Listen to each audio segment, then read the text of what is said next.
Greetings. I am a doctor with 38 years of experience in cardiology.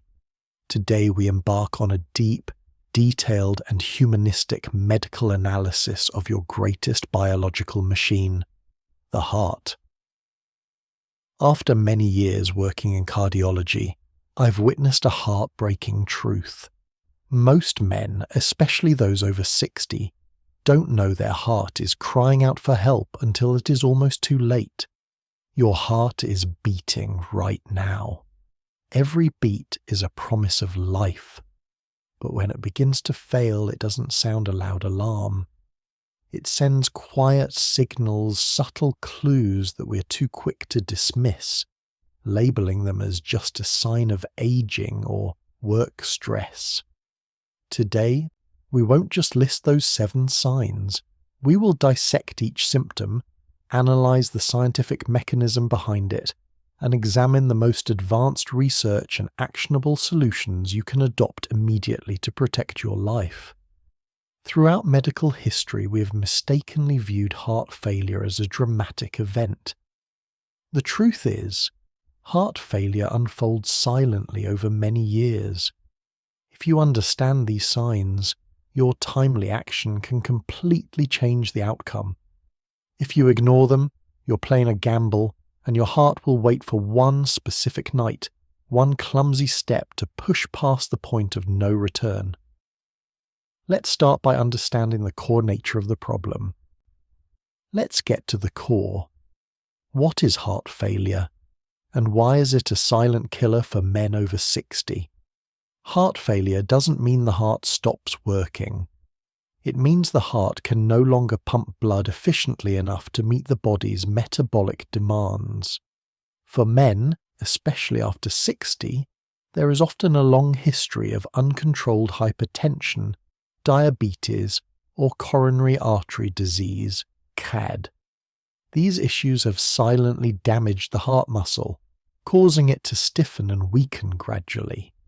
The heart muscle must work constantly against high blood pressure, leading to hypertrophy and eventual loss of strong contractile force. Men typically have larger heart muscle mass and often develop systolic heart failure, HFrEF, earlier than women. We, as men, often tend to ignore pain and seek medical attention less frequently.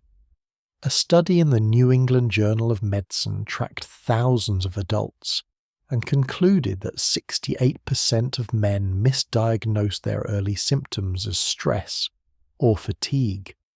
This delay is the leading factor in mortality because with every passing minute, the weakening heart suffers irreversible damage.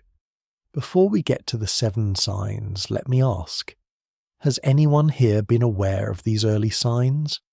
Please let me know in the comments. Thank you for interacting. Whether you knew them or not, let's dive into the medical details. Now, we will begin with the 7 silent signs. Prepare yourself and listen carefully to each analysis. Sign number 7, unusual fatigue that sleep won't fix. This isn't the tiredness after a strenuous day. This is a profound, total body exhaustion, so heavy that taking a shower feels like running a marathon. Scientifically, this occurs due to the oxygen stealing phenomenon, the body's oxygen redistribution. When the heart is weak, cardiac output drops. Your body responds by redistributing resources. Oxygen-rich blood is prioritized for VIP organs like the brain and kidneys, leaving your muscles in a state of chronic oxygen starvation. Stanford University research indicated that in early-stage heart failure patients, oxygen delivery to muscles during basic activity decreased by up to 40%. This explains why your limbs feel like they're filled with concrete after minimal effort. We once had a 65-year-old retired engineer come in simply because he couldn't complete his morning shave without needing to rest halfway through. After checking, we discovered early systolic dysfunction. This fatigue wasn't due to anemia. It was due to a severe lack of oxygen at the large muscle groups.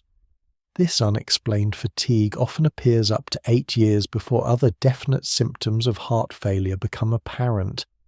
In the past week, have you had to cancel or postpone any activity you love, like fishing, reading in the park, or walking the dog, just because you felt too exhausted? To rebalance your energy and lifestyle, you need to adopt 2 strategies. First, the principle of contrast training, prioritizing consistency over intensity. Mayo Clinic data shows that just 15 minutes of gentle walking daily can improve the heart's pumping efficiency by 23% after 6 months. Second, you need to apply a dietary strategy to lighten the heart's load. Restrict large meals because they can reduce cardiac output by up to 20% for 2 hours afterward as blood rushes to the digestive system. Instead, divide your food into 6 smaller meals, focusing on foods rich in CoQ10 to strengthen heart muscle function. Sign number 6. Swelling in the legs and ankles, often worsening by the end of the day. You notice your shoes feel tight, or the indentation from your sock stays deep and lasts a long time. This phenomenon is called edema. The truth is, edema is a complex physiological process involving the kidney's response. When the heart is weak, it can't generate enough pressure to pump blood back up from the lower extremities. Your kidneys mistakenly think the body is dehydrated and activate the powerful renin-angiotensin-aldosterone system, RAS. The aldosterone hormone spikes, instructing the kidneys to retain every drop of water and salt to increase blood volume. As a result, you can accumulate fluid rapidly, leading to weight gain of 2 to 5 kilograms in just a few days. We once had a 72-year-old male patient who came in for unexplained weight gain. His problem wasn't fat, it was 7 liters of excess fluid pressing on his system. Cleveland Clinic research shows 71% of heart failure patients showed noticeable ankle swelling 3 years before formal diagnosis. In the evening, do you find you need to loosen your belt, or does the sock indentation take more than 10 minutes to fade away? To control fluid volume, you must act decisively. First is strict sodium restriction. The goal should be below 1,500 to 2,000 milligrams of sodium daily. Second, you should use compression socks, 15 to 20 millimeters of mercury pressure, when standing or sitting for long periods to aid venous return. Finally, you should perform the pitting edema test. Press your finger firmly on the swollen skin above the shin bone for 5 seconds. If the dent remains for more than 2 seconds, it's a clear red flag. Sign number 5. Heart racing or skipping beats, even while resting. You are sitting, reading a book or watching TV, but your heart feels like it's sprinting, flapping, or even skipping a beat. Palpitations. Scientifically, this is a survival compensation mechanism. If the pump is weak, increase the speed. Your body activates the sympathetic nervous system. Adrenaline hormone is released, raising your resting heart rate abnormally, sometimes to 110 or 120 beats per minute, even when you are completely still. Furthermore, the stress on the heart muscle can disrupt the electrical system, leading to arrhythmias, most commonly atrial fibrillation, AFib. AFib increases the risk of stroke and accelerates heart failure. Heart Rhythm Society research shows 82% of heart failure patients experienced rhythm problems in the 5 years preceding severe diagnosis. We once had a 68-year-old patient who came in complaining only of mild dizziness and a fluttering feeling while relaxing on the sofa. An ECG showed his heart rate was 115 beats per minute and he was in silent AFib. Do you feel your heart skip a beat or flutter when you're completely relaxed and not doing anything strenuous. To stabilize the heart's electrical system and reduce stress, you need to monitor your rhythm. First, you should practice the 4-7-8 breathing technique to activate the parasympathetic nervous system and naturally slow your heart rate. Second, electrolyte management through magnesium supplementation, 400 mg per day, has been shown to stabilize cardiac muscle cell membranes and reduce the frequency of arrhythmic episodes by up to 52%. Sign number 4, getting winded or shortness of breath, even during simple household chores. If you have to lean on the stairs halfway up, or if you need to pause frequently when gardening, or feel completely out of breath just walking from the car park into your home, that is not simply being out of shape. That is an urgent red flag from your heart. Scientifically, this occurs because of pulmonary edema and hydrostatic pressure. When the left side of the heart fails to pump blood strongly enough, blood backs up and pools into the pulmonary veins. The pressure in these lung blood vessels becomes extremely high. Fluid begins to leak out of the vessels and seeps into the small air sacs in the lungs, the alveoli. Your lungs are becoming waterlogged.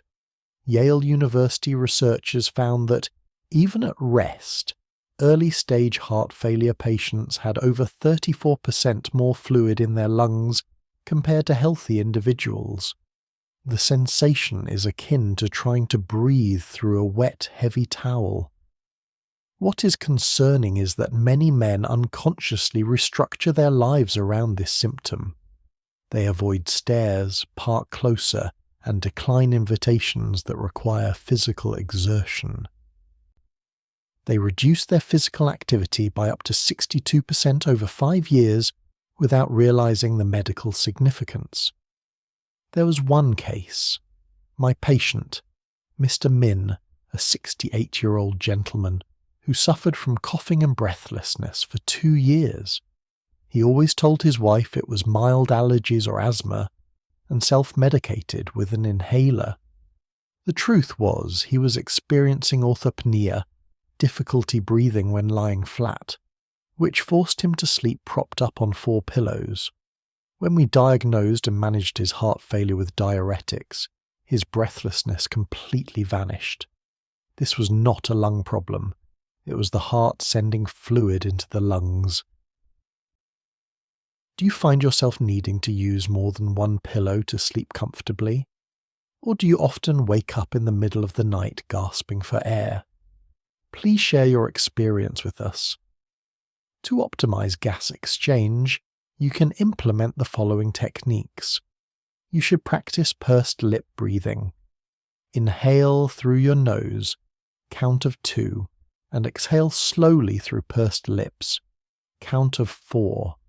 This technique keeps the airways open longer, helping to push stale carbon dioxide out and increase oxygen exchange. You may also utilize respiratory resistance devices like an incentive spirometer, which provides resistance training for your breathing muscles and can increase lung capacity by up to 15% after 3 months. Finally, remember to adjust indoor humidity to the ideal level, 30 to 50%, because air that is too damp feels heavier and harder to breathe. Sign number 3, a persistent nagging cough, often accompanied by strange-coloured mucus. You use all sorts of over-the-counter cough medicine, but nothing works. The truth is, this may be a cardiac cough. Scientifically, the waterlogged condition of the lungs we just discussed triggers a chronic cough reflex. The high pressure in the lung blood vessels causes fluid to leak into the air sacs. It becomes particularly dangerous when this leaking fluid starts carrying red blood cells, causing the sputum or phlegm to appear pink or slightly bloody. Duke University research indicates that patients whose cough produces pink or reddish-tinged mucus have a 6 times higher risk of heart failure compared to those with clear phlegm. This cough often worsens when lying down and eases when sitting up, producing a wet, rattling sound that cardiologists sometimes refer to as cardiac asthma. We once treated a 75-year-old patient who was managed for asthma and antibiotics for a year and a half without success. His persistent cough would often start around 3 a.m. and produce a frothy, slightly pink sputum. Once we accurately diagnosed and treated his underlying heart failure, his cough resolved completely within a week. This clearly proves that you cannot treat a heart problem with cough medicine. Are you finding that you have to use 2 or 3 different types of cough medicine, yet the cough remains persistent, especially at night? To control the cardiac cough, you need to reduce the fluid accumulation. First, you should sleep with your head elevated at about 30 to 45 degrees. This uses gravity to prevent fluid from pooling in the lungs. Second, you should avoid dairy products before bedtime, as they can thicken mucus and increase phlegm production. Sign number 2. Sudden rapid weight change combined with a decreased appetite. You gain 2 to 3 kilograms overnight, yet simultaneously you lose your desire to eat. This is an extremely dangerous combination. Scientifically, the rapid weight gain is due to fluid retention, managed by the RS system we discussed. Conversely, the loss of appetite is due to fluid accumulation not only in the legs, but also in the internal organs. Your liver and intestines swell from fluid overload, creating a sensation of early satiety and nausea. Mount Sinai Hospital research showed that 77% of early-stage heart failure patients experience up to a 30% reduction in their caloric intake, leading to muscle wasting, also called cardiac cachexia. The combination of weight gain from water and muscle loss from lack of appetite is a deadly formula. We had a 62-year-old patient, a large man, who complained of constant nausea and could only manage to eat half his usual meal, yet he gained 6 kilograms in 1 month. His belt size increased, but his arms and legs looked thinner. This was a clear sign of abdominal fluid retention and early cardiac muscle wasting. Do you find yourself feeling full very quickly after eating, even though you know you haven't eaten much all day? To manage weight and nutrition, you must do this daily. Weigh yourself every morning at the same time, after using the bathroom and before breakfast. If you gain more than 1 kilogram per day, or 2.5 kilograms per week, that is an alarm signal. Second, you need to strictly limit total fluid intake to about 2 liters per day, including soups, ice cream, and coffee, to ease the burden on your heart. Third, eat 6 small meals instead of 3 large ones, focusing on protein to preserve muscle mass. Sign number 1, waking up to urinate more than twice per night, also known as nocturia. If you regularly have to get up more than 2 times every night to use the restroom, your heart may be sending an emergency signal. Scientifically, this symptom signals the reversal of the body's fluid elimination cycle. During the day, gravity causes fluid to pool and accumulate in your legs. At night, when you lie flat, that accumulated fluid rapidly drains back to the heart and kidneys. Your kidneys suddenly become overloaded, desperately trying to eliminate the excess fluid retained throughout the day. Harvard Medical School research indicates that severe nocturia is present in 87% of early heart failure cases. This creates a vicious cycle.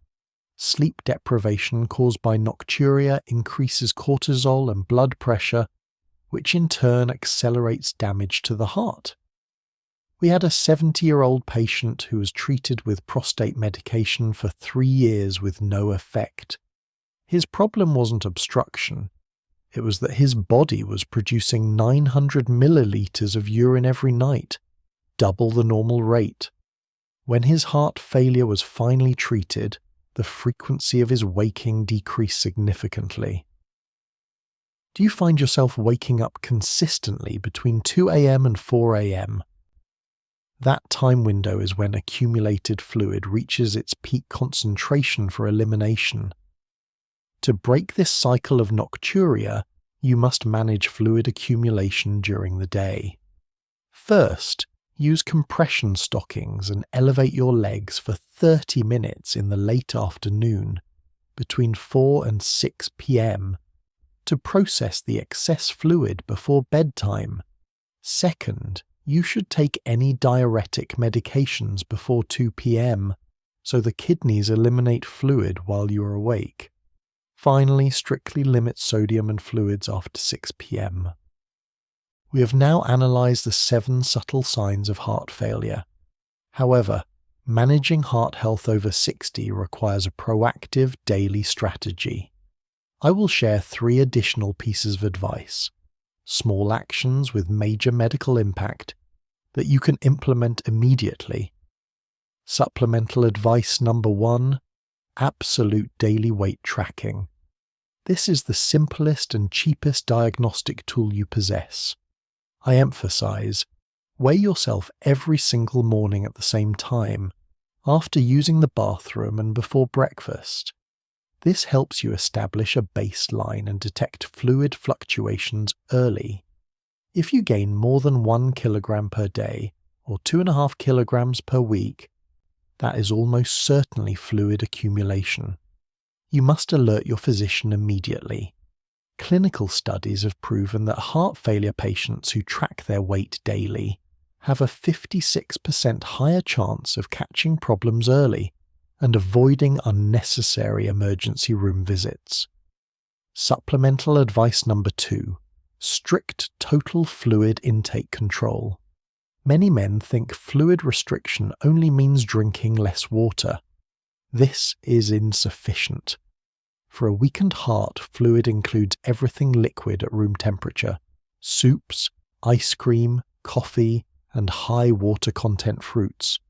You must strictly adhere to a total fluid intake of no more than 2 liters per day, or as prescribed by your doctor. A major European trial showed that strict adherence to fluid limits reduced heart failure hospitalization rates by up to 37% in early-stage patients. This requires vigilance and careful label reading. Supplemental advice number 3, avoiding sympathetic nervous system stimulants. If your heart is already struggling, you need to avoid factors that increase its workload. Caffeine in coffee and strong tea is the number 1 enemy. Caffeine can increase your heart rate by up to 16 beats per minute for 6 hours after consumption. You should switch to gentle herbal teas or non-caffeinated alternatives.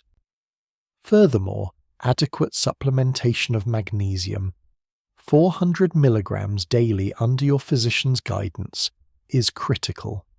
Magnesium not only stabilizes heart muscle cell electrical signals, but also supports the parasympathetic nervous system, promoting natural heart rate reduction. By following these 3 daily strategies, you will not only manage heart failure, you will actively protect and strengthen your greatest biological machine, your heart. Gentlemen, we've completed a thorough and deep analysis. You have learned about the oxygen-stealing phenomenon causing fatigue, the RAS system causing edema, the adrenaline compensation causing arrhythmia, and the fluid cycle reversal causing nocturia. The final message I want to leave you with is this: your heart whispers before it screams. It whispers when you feel unusual fatigue, when you have to loosen your belt, when you need extra pillows to breathe, and when you wake up multiple times at night. These subtle signals, if ignored, escalate into critical emergencies. However, Heart failure is not a death sentence when caught early. The multi-ethnic study of atherosclerosis, known as the MESA study, followed thousands of men and showed that those who recognized and acted on early warning signs reduced their risk of death from heart failure by up to 68% compared to those who waited until symptoms became severe. You are men who have reached the 60-plus milestone. You deserve to live a full and healthy life. Take action now. If you or a loved one exhibit any of these signs, do not delay. Contact your physician today for a heart function check and control of risk factors. Health is a man's greatest wealth. Please hit the subscribe button on his Healthy 60 Plus and share this video to protect the men you love. Thank you for listening.